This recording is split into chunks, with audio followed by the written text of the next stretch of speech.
Good evening मेरे प्यारे दोस्तों, सभी लोगों को मेरा नमस्कार। स्वागत करते हैं आप सभी का आपके अपने YouTube channel OD study point में। तो प्यारे दोस्तों, आज आप लोगों के समांतर श्रेणी यानी कि अर्थमेटिक प्रोग्रेशन की तीसरी क्लास है। इसके पहले ऑलरेडी मैंने समांतर श्रेणी का 2 क्लास ले रखा हूं। यदि आपने वो वीडियो नहीं देखा है तो जरूर देखिएगा, डिस्क्रिप्शन में आपको लिंक मिल जाएगा। तो स्टार्ट करते हैं आज की क्लास को। देखते हैं क्वेश्चन नंबर 16। क्वेश्चन नंबर 16 आपका है, किसी समांतर श्रेणी का 12वां पद उस समांतर श्रेणी के 5वें पद के 3 गुने से 5 कम है। यदि उसका चौथा पद 10 है तो श्रेणी ज्ञात कीजिए। तो क्वेश्चन नंबर 16 को ध्यान से समझिएगा। बोला है कि कोई आपकी एक समांतर श्रेणी है जिसका 12वां पद उस समांतर श्रेणी के 5वें पद के 3 गुने से 5 कम है और समांतर श्रेणी का चौथा पद दे रखा है आपको 10। तो श्रेणी ज्ञात करना है। तो सबसे पहले मान लेते हैं कि दी गई समांतर श्रेणी का प्रथम पद ए है और सार्वधातुक डी है। तो यहां पर लिखेंगे, माना कि दी गई समांतर श्रेणी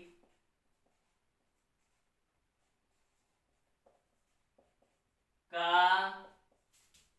प्रथम पद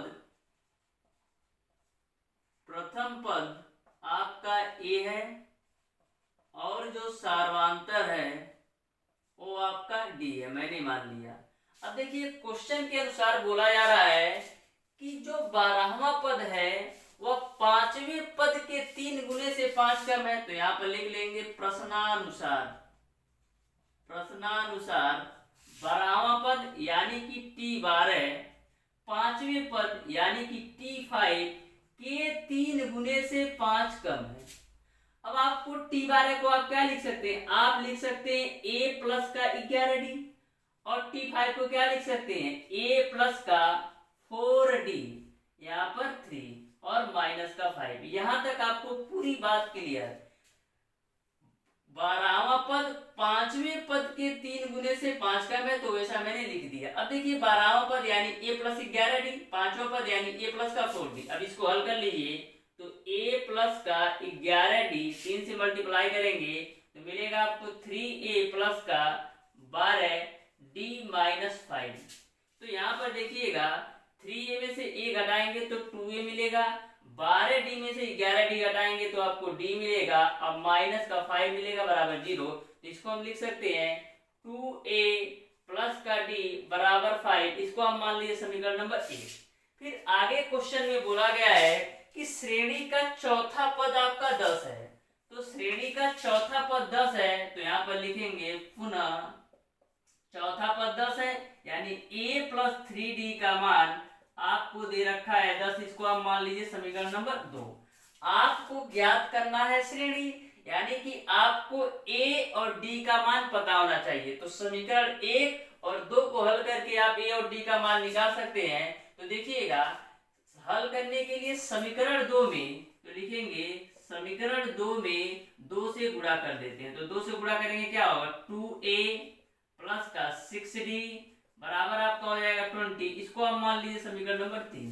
अब देखिए, समीकरण 3 और समीकरण 1 को हल करते हैं तो लिखेंगे समीकरण 3 माइनस 1 से, यानी समीकरण 3 से समीकरण 1 को घटाइए। समीकरण 3 आपका है 2a प्लस का 6d बराबर 20 और समीकरण 1 आपका है 2a प्लस d बराबर 5। 2a प्लस d बराबर 5। इसको आप घटा लीजिए तो माइनस माइनस माइनस, तो ये कैंसिल होगा। 6d में से d घटेगा तो आपको मिलेगा 5d।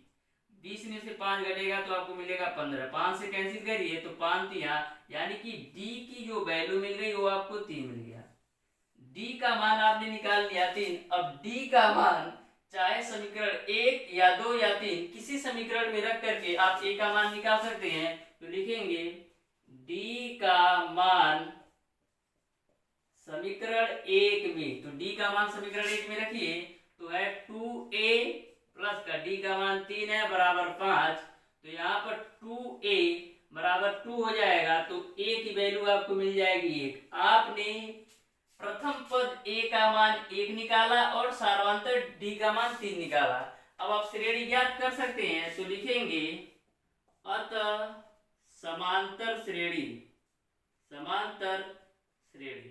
तो समांतर श्रेणी आपका क्या होता है? होता है आपका ए प्लस का डी, ए प्लस का 2d डॉट डॉट डॉट। तो ए का मान कितना निकाला? ए का मान 1 है, कामा उसके बाद से ए प्लस डी, ए का मान 1 प्लस डी का मान कितना है? 3, कामा ए का मान 1 प्लस 2 गुणे डी का मान 3, उसके बाद डॉट डॉट डॉट 1 आ जाएगा, 4 आ जाएगा और 7 आ जाएगा, डॉट डॉट डॉट। तो यही आपकी समांतर श्रेणी हो जाएगी, 1, 4 और 7, यही आपका आंसर हो जाएगा। उम्मीद करते हैं प्यारे दोस्तों यह क्वेश्चन आपने बिल्कुल अच्छी तरीके से समझा होगा। अब देखते हैं क्वेश्चन नंबर 17। क्वेश्चन नंबर 17 आपका है, किसी समांतर श्रेणी के 16वें एवं 8वें पद का अंतर -16 है तथा दोनों पदों का योग -50 है, तो श्रेणी ज्ञात करें। तो क्वेश्चन नंबर 17 को ध्यान से समझिएगा। बोला है कि कोई आपकी एक समांतर श्रेणी है जिसके 16वें और 8वें पद का जो अंतर है -16 है और उनका जो योग है वो आपका -50 है, तो श्रेणी ज्ञात करना है। तो सबसे पहले मान लेते हैं कि दी गई समांतर श्रेणी का जो प्रथम पद है वो आपका ए है और जो सार्वंतर है वो डी है। तो यहां पर लिखेंगे माना कि दी गई समांतर श्रेणी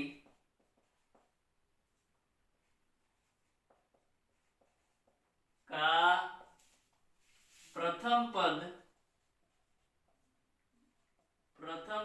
ए है और जो सार्वंतर है वो आपका डी है। अब देखिए क्वेश्चन के अनुसार क्या बोला जा रहा है, तो यहाँ पर लिखेंगे प्रश्नानुसार बोला जा रहा है कि जो 16वां पद और 8वें पद का अंतर है वो आपका -16 है। 16वां पद यानी कि T16, 8वां पद यानी कि T8, इन दोनों का जो डिफरेंस है, जो अंतर है वो आपका -16 है। 16वां पद यानी कि a प्लस का 15d माइनस 8वां पद यानी क्या a प्लस का 7d बराबर आपका हो जाएगा -16। इसी को हल करिए थोड़ा, तो a प्लस का 15d minus a minus 7d बराबर -16। ए कैंसिल होगा, 15d में से 7d घटाएंगे तो मिलेगा आपको 8d बराबर -16। 8 से कैंसिल करिए, 2 बार में जाएगा, तो यहाँ से आपका d का मान आ जाएगा -2। आपने d की वैल्यू निकाल लिया -2। फिर आगे क्वेश्चन में बोला गया है कि दोनों का योग आपका -50 है, यानी कि 16वें पद और 8वें पद इन दोनों का जो योग है वो -50 है। तो यहाँ पर लिखेंगे पुनः T16 प्लस T8 वो आपका -50 के बराबर है। अब देखिए T16 को क्या लिख सकते हैं? लिख सकते हैं a प्लस का 15d प्लस T8 को क्या लिख सकते हैं? a प्लस का 7d, a प्लस का 7d बराबर आपका हो जाएगा -50। a जोड़ेंगे तो 2a, 15 में 7 जोड़ेंगे तो 22d बराबर आपका हो जाएगा -50।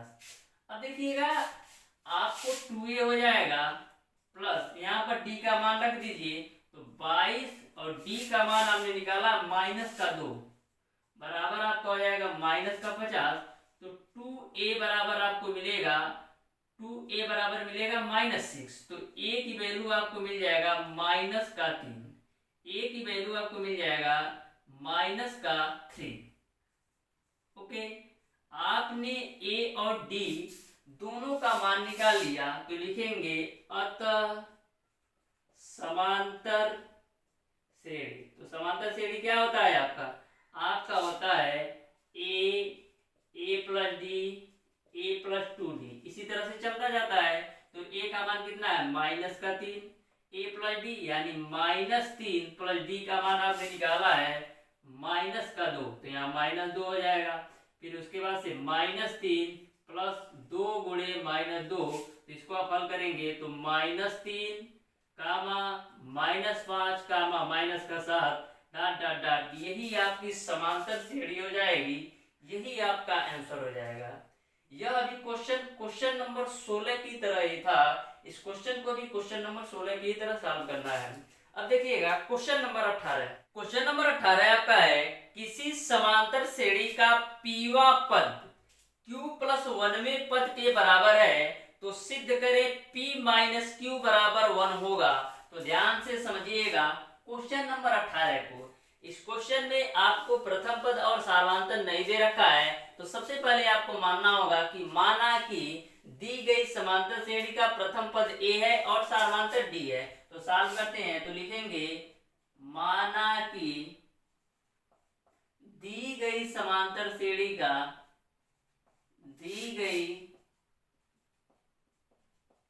समांतर श्रेणी का प्रथम पद आपका a है और जो सार्वधातुक है वो आपका d है। अब देखिए क्वेश्चन के अनुसार क्या बोला जा रहा है, तो यहाँ पर लिखेंगे प्रश्नानुसार ये बोला जा रहा है कि जो पीवा पद है वह q प्लस 1वें पद के बराबर है, यानी कि जो टीपी का मान है वह q प्लस 1वें पद के बराबर है। तो टीपी बराबर क्या लिख सकते हैं, इसको लिख सकते हैं a प्लस का p माइनस 1 इंटू का d। इसको हम क्या लिख सकते हैं, a प्लस का q प्लस का 1 माइनस का 1 इंटू का d। अब ये कहां से आया, देखिए आपको पता है कि यनवा पद का फार्मूला होता है a प्लस का n माइनस 1 इंटू का d होता है। यहाँ पर पीवा पद की बात बोला जा रहा है, यानी n के जगह पर आप p रख दीजिए, तो टीपी बराबर क्या हो जाएगा, a प्लस का p माइनस 1 इंटू का d। तो आपको समझ में आ गया होगा कि टीपी की जगह पर कैसे a वैल्यू रखी जा रही है। तो यहाँ से मैंने क्लियर आपको कर दिया है। अब देखिए आगे इस क्वेश्चन को सॉल्व करते हैं। तो यहाँ से देखिएगा माइनस 1 प्लस 1 कैंसिल, a से a कैंसिल, तो मिलेगा आपको p माइनस 1 इंटू का d बराबर आपको मिल रहा है q इंटू का d। अब देखिएगा ad और ad कैंसिल होगा तो आपको मिलेगा p माइनस 1 बराबर q। इसको हम क्या लिख सकते हैं p माइनस क्यू बराबर 1। तो यही आपको प्रूव करना था, आपने प्रूव कर दिया p माइनस क्यू बराबर 1। तो यही आपका आंसर हो जाएगा। अब देखिएगा क्वेश्चन नंबर 19 को ध्यान से समझिएगा। बोला है किसी समांतर श्रेणी का m प्लस n वे पद और m माइनस n वे पद का अंतर 2n है तथा m प्लस n वे पद और m माइनस n वे पद का योग जो है 2m है। तो आपको सिद्ध करना है कि m प्लस nवा पद डिवाइडेड बाई m माइनस nवा पद बराबर आपका होगा m plus n divided by m minus n। जो क्वेश्चन नंबर 19 है यह same to same question number 17 की तरह है, तो इसको आप लोग सॉल्व कीजिएगा। तो ध्यान से इस क्वेश्चन को समझिएगा कैसे सॉल्व करना है। बोला है कि m प्लस nवें पद और m माइनस nवें पद का जो अंतर दे रखा है वो 2n है और m प्लस nवें पद और m माइनस nवें पद का जो योग है वो 2m है। आपको सिद्ध करना है m प्लस nवा पद डिवाइडेड बाई m माइनस nवा पद बराबर होगा m plus n divided by m minus 1। तो इस क्वेश्चन को क्वेश्चन नंबर 17 के तरह सॉल्व कीजिएगा। अब देखते हैं क्वेश्चन नंबर 20।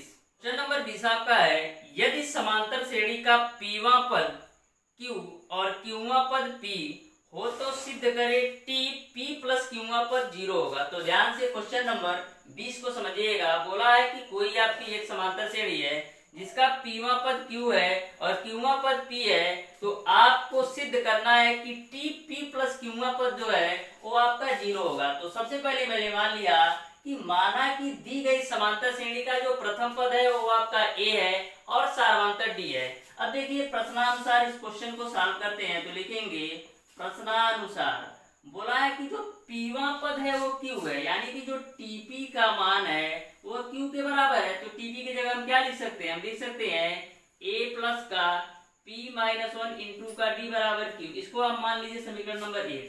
फिर क्वेश्चन में आगे बोला गया है कि जो क्यूवा पद है वो आपका p है, तो पुनः लिखेंगे क्यूवा पद यानी कि जो tq की वैल्यू है वो आपका p के बराबर है। तो tq की जगह पर क्या होगा a प्लस का q माइनस 1 इंटू का d का जो मान है वो p के बराबर है। इसको आप मान लीजिए समीकरण नंबर 2।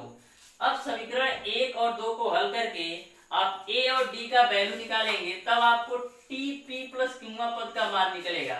तो करते क्या है, लिखेंगे समीकरण 1 - 2 से, समीकरण 1 से आपको 2 को घटाना है। समीकरण 1 आपका है a प्लस का p-1 इंटू का d बराबर है आपका q, और समीकरण 2 आपका है a प्लस का q-1 इंटू का d बराबर है आपका p। इसको आप हल कर लीजिए, माइनस माइनस ए माइनस, ये तो कैंसिल होगा।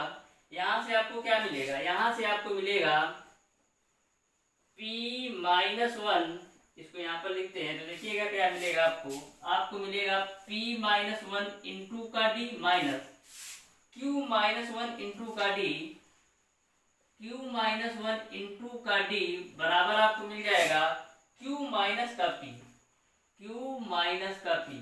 इस वैल्यू को ध्यान से समझिएगा, मैंने समीकरण 1 में से 2 को घटाया है तो a कैंसिल हो गया। अब देखिए p-1 इंटू के d में से घटेगा आपका q-1 इंटू का d, यहाँ पर आपका हो जाएगा q माइनस का p। अब इसको हल करके आप d का मान निकाल सकते हैं। तो देखिएगा d का मल्टीप्लाई कर देते हैं सबसे पहले, तो आपका हो जाएगा pd माइनस का d, यहाँ पर माइनस और d दोनों का साथ मल्टीप्लाई कीजिए तो माइनस का q प्लस का d बराबर आपका हो जाएगा q minus p, ad cancel. अब देखिएगा एक q इंटू डी है तो यहाँ पर आपको मिलेगा pd माइनस का qd बराबर आपको मिलेगा q माइनस का p। अब देखिएगा यहाँ पर d कॉमन है तो d कॉमन ले लेते हैं, तो p माइनस q बराबर q माइनस का p, तो d की वैल्यू आपको मिल जाएगी q माइनस का p divided by p minus q। अब देखिएगा ऊपर q माइनस p है और नीचे आपका p माइनस q है, तो ऊपर माइनस कॉमन ले लेते हैं, तो माइनस कॉमन लेंगे तो p माइनस q ऊपर भी हो जाएगा और नीचे भी p माइनस q, तो ये दोनों कैंसिल होंगे तो d का जो मान आएगा वो माइनस का 1 आ जाएगा। d की वैल्यू आपने निकाल लिया माइनस का 1। अब d का मान समीकरण 1 या 2 में रख करके आप a का भी मान निकाल सकते हैं। तो देखिएगा कैसे आगे सॉल्व करना है। तो यहाँ पर देखिएगा ये आपका समीकरण a प्लस का p-1 इंटू का d बराबर q था, ये समीकरण 1 था। समीकरण 1 में d की वैल्यू रख दीजिए तो a प्लस का p-1, d का मान है माइनस का 1 बराबर q, तो यहाँ से a प्लस का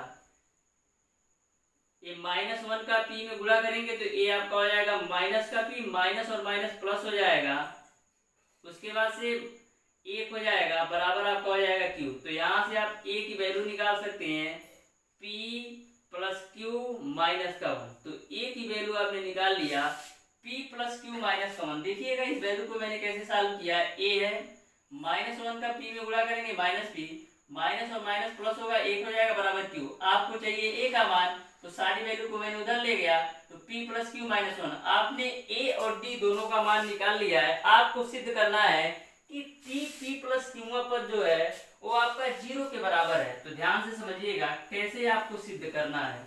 आपको a और d दोनों का मान पता चल गया है, तो देखिएगा p प्लस q बराबर 0 आपको सिद्ध करना है। तो देखिएगा p प्लस q की जगह पर क्या लिख सकते हैं, लिख सकते हैं a प्लस का p plus q minus 1 into का d बराबर 0। अब देखिए a की वैल्यू आपने निकाला है, a की वैल्यू आपने निकाला है कि p प्लस q माइनस का 1 है, प्लस ये वैल्यू ऐसे ही नोट करना है p प्लस q माइनस 1, और d की वैल्यू आपने निकाला है माइनस का 1 बराबर 0। अब देखिएगा p प्लस q माइनस 1, ये माइनस 1 का मल्टीप्लाई कर दीजिए तो माइनस p हो जाएगा, माइनस q हो जाएगा प्लस 1। अब देखिएगा plus 1 minus p plus q minus q, finally आपका 0 आ गया। तो इस तरीके से p प्लस q का जो होगा वो आपका 0। इस आपका है श्रेणी 3x 5x 7x dot dot dot का यनवा पद ज्ञात कीजिए। तो ध्यान से क्वेश्चन नंबर 21 को समझिएगा। आपको श्रेणी दे रखा है 3x 5x और 7x, आपको यनवा पद ज्ञात करना है। तो दी गई समांतर श्रेणी का जो प्रथम पद a का मान कितना है, a का मान आपका है 3x और d का मान कितना है, तो 5x में से 3x घटाएंगे तो आपको मिल जाएगा 2x। आपको यनवा पद ज्ञात करना है, तो यनवा पद का फार्मूला होता है a प्लस का n-1 इंटू का d तो यनवा पद ज्ञात कर लीजिए। ए का मान कितना है, ए का मान आपका है 3x प्लस का, यन का मान नहीं पता है तो यन ही रखिए -1 और डी का मान आपको है 2x। इसको हल कर लेना है तो 3x प्लस का 2nx माइनस 2x, तो यहाँ से 3x में से 2x घटाएंगे, x प्लस का 2nx, यहाँ पर x का मान है तो आपको मिल जाएगा 2n प्लस का 1, यही आपका आंसर हो जाएगा, यही आपका यनवा पद है। अब देखिएगा क्वेश्चन नंबर 22, तो क्वेश्चन नंबर 22 को ध्यान से समझिएगा। यदि किसी समांतर श्रेणी के पीवें, क्यूवें तथा आरवें पद क्रमशः x, y, z हो तो सिद्ध करें q माइनस आर इंटू का x plus R minus P into का y plus q minus P into का z बराबर 0 होगा। तो क्वेश्चन नंबर 22 को ध्यान से समझिएगा, आपको कैसे सॉल्व करना है, तो ध्यान से समझिएगा। क्वेश्चन नंबर 22, सबसे पहले मान लेते हैं कि दी गई समांतर श्रेणी का जो प्रथम पद है वो आपका a है और समांतर d है, तो यहाँ पर लिखेंगे माना कि दी गई समांतर श्रेणी का प्रथम पद जो है वो आपका a है, प्रथम पद आपका a है और जो सार्वांतर है वो आपका d है, ये मैंने मान लिया। अब देखिए क्वेश्चन के अनुसार क्या बोला जा रहा है, तो यहाँ पर लिखेंगे प्रश्नानुसार बोला है कि जो पीवा पद और क्यूवा पद और आरवा पद है क्रमशः x, y और z है, तो पीवा पद यानी कि पीवा पद जो है वो आपका x के बराबर है। पीवा पद यानी कि टीपी की जो वैल्यू दे रखा है वो आपका है x। टीपी क्या लिख सकते हैं a प्लस का p माइनस 1 इंटू का t बराबर x, इसको हम मान लीजिए समीकरण नंबर 1। फिर आगे बोला है कि क्यूवा पद जो आपका है वो आपका y के बराबर है, यानी कि tq की जो वैल्यू है y के बराबर है। tq की जगह क्या लिख सकते हैं a प्लस का q माइनस 1 इंटू का d बराबर y, इसको हम मान लीजिए समीकरण नंबर 2। फिर बोला है आरवा पद बराबर आपको दे रखा है z, तो इसकी जगह पर लिख सकते हैं a प्लस का r माइनस 1 इंटू का d बराबर z, इसको हम मान लीजिए समीकरण नंबर 3। तो इस तरीके से मैंने पीवा पद, क्यूवा पद और आरवा पद से 3 समीकरण बना लिया है। फिर आगे बोला है सिद्ध करना है कि q माइनस आर इंटू का x plus R minus P into का y plus q minus R into का z बराबर 0 आपको सिद्ध करना है। तो सबसे पहले x के साथ आपका है q माइनस आर और y के साथ आपका है r माइनस पी और z के साथ आपका है q माइनस का p। तो लिखेंगे, यहाँ पर ध्यान से समझिएगा, लिखेंगे समीकरण 1 गुणे x के साथ क्या चाहिए, x के साथ आपको चाहिए q माइनस का r, फिर प्लस समीकरण 2 गुणे y के साथ क्या चाहिए, y के साथ आपको चाहिए r माइनस का p, तो यहाँ पर लिख लेंगे r माइनस का p प्लस समीकरण 3 गुणे z के साथ आपको चाहिए q माइनस का p, तो यहाँ पर आप लिख लेंगे q माइनस का p। अब देखिएगा समीकरण 1 आपका क्या है, समीकरण 1 आपका है x बराबर a प्लस का p माइनस 1 इंटू का d। तो देखिएगा x में आप किससे मल्टीप्लाई कर रहे हैं q माइनस r, तो यहाँ पर हो जाएगा आपका q माइनस r प्लस समीकरण 2 में आप r माइनस p यानी y में आप कर रहे हैं r माइनस का p से, फिर z में यानी समीकरण 3 में आप कर रहे हैं q माइनस पी से, तो यहाँ पर आपको हो जाएगा q माइनस पी। अब जैसे आपने राइट हैंड साइड में x में q माइनस आर, y में r माइनस पी और z में q माइनस पी से गुणा किया, सेम टू सेम यहाँ पर भी आपको गुणा करना पड़ेगा। यहाँ पर गुणा कर लेते हैं, तो देखिएगा आपको दे रखा है a प्लस का p माइनस 1 इंटू का d, इसमें गुणा करना है आपको q माइनस आर से, प्लस समीकरण 2 को देखिए a प्लस का q माइनस 1 इंटू का d, इसमें आपको गुणा करना है किससे, इसमें आपको गुणा करना है r माइनस का p से। फिर उसके बाद से प्लस समीकरण 3 आपका क्या है a प्लस का r माइनस 1 इंटू का d, इसमें आपको गुणा करना है q माइनस का p से। प्यारे दोस्तों, इस सारी वैल्यू को, ये सारी वैल्यू आप सॉल्व करेंगे तो सारे आपस में कट जाएंगे। फाइनली आपको मिल जाएगा X Q minus R plus Y R minus P plus Z Q minus P का जो मान आएगा वो आपका 0 आएगा। इसको आप करेक्ट कर लीजिएगा, यहाँ पर मल्टीप्लाई के रूप में है तो इसको आपको एक ब्रैकेट में रख लेना है, ठीक। तो यहाँ पर आपका ए हो गया। तो इस तरीके से यह वैल्यू आप सॉल्व कीजिएगा, इतनी वैल्यू आप सॉल्व कीजिएगा तो सारे आपस में कटेंगे, तो जो आपका आंसर आएगा वो 0 पे ही इसको लगेगा। इस तरीके से आपका यह चैप्टर पूरी तरह से कंप्लीट होता है।